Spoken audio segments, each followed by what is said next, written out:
Thank you, Peggy. Thank you for your kind words. And good evening, ladies and gentlemen. What to say about Nelson Mandela that has not already been said?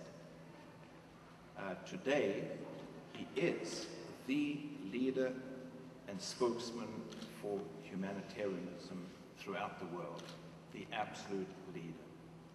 In embracing humanitarian principles, he speaks out for mankind's most elevated ideals: respect for others, forgiveness and reconciliation, compassion, and eradicating the staggering level of poverty that is such a blight on the world today.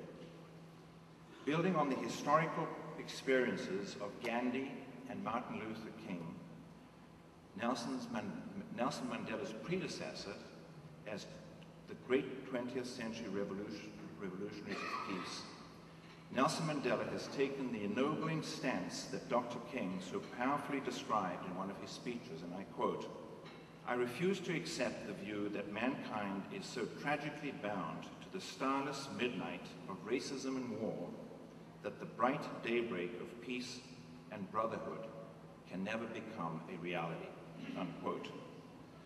We all know the remarkable story of the events of 1991 when apartheid was dismantled, with the help of several people in this room tonight, I might add, leading to the birth of South Africa's first democratically elected government, with Nelson Mandela as the first democratically elected president. I grew up in South Africa and left there in the early 1960s when I thought that it would be impossible to see those events transformed into the reality they became. I never imagined I would be able to go back to South Africa and that I would see that beautiful country that so many of you know, and that it would become a beacon of democracy for the rest of the world. What I had failed to understand was that Nelson Mandela was a truly transformative leader who had the potential to change the world. His dignified and determined commitment to humanitarian principles made him South Africa's George Washington, John Adams, and Thomas Jefferson, all rolled in one. He became the leader of Black South Africans, colored South Africans, white South Africans, Indian South Africans. He became the spokesman for conservatives, for liberals, for socialists. He was embraced by trade union leaders, by business leaders, by artists, and yes, even by South African rugby players. And he never, ever compromised his principles. Now that is a leader, and what a remarkable, remarkable accomplishment. Having seen in South Africa that freedom is virtually meaningless to those without basic life necessities, Nelson Mandela refused to rest on his laurels. As many of you know, only 2 months ago, he had the remarkable accolade of having a larger-than-life statue of himself unveiled in Westminster, in Parliament Square, outside the Houses of Parliament in London, right alongside statues of Winston Churchill, of Benjamin Disraeli, and Abraham Lincoln. Characteristically, he used the occasion to express the following powerful sentiment, and I'm quoting Nelson Mandela just 2 months ago. "Massive poverty and obscene inequality are such terrible scourges of our times. Times in which the world boasts breathtaking advances in science, technology, industry, and wealth accumulation.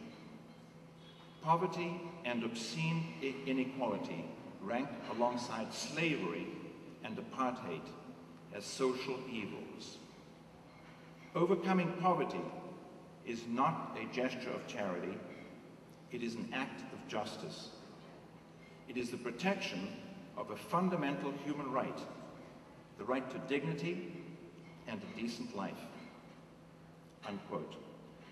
May the citizens of the world heed this powerful call to action, as I know everyone in this room does, and tackle urgently this most important and critical humanitarian challenge of our time.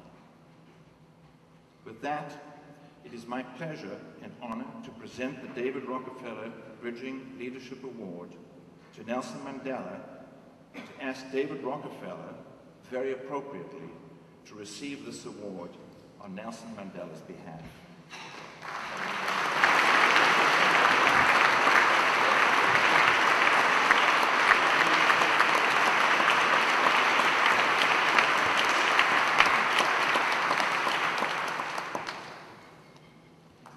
I can't think of a greater honor than to have an opportunity to say a few words about one of the people whom I admire the most, and I am delighted to do so. But before I do, I'd just like to say how exciting it is that Synergos has now been in being for 20 years.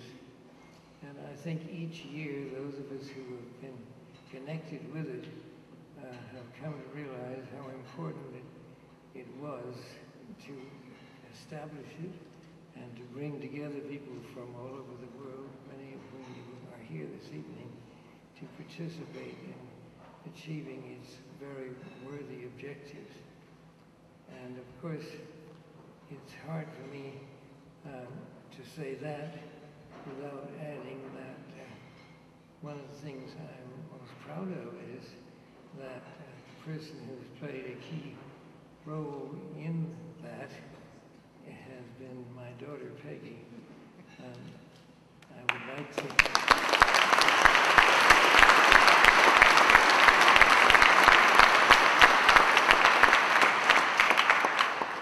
Admittedly, I'm very prejudiced, but I have no questions that I'm right. And she is a very remarkable lady, and I'm very proud indeed of her. Many of you, though, may think it a bit strange for me to accept an award honoring Nelson Mandela, which bears my name. Actually, I agree with you. But the circumstances are admittedly somewhat exceptional, and I would not think it appropriate to do this for anyone other than Nelson Mandela, whose health makes it impossible for him to travel here to accept the award. His accomplishments and unique qualities are well known for all of us. In my view, Nelson Mandela's compassion, integrity, and willingness to reconcile with conflicting groups in South Africa established a model that we would all do well to embrace.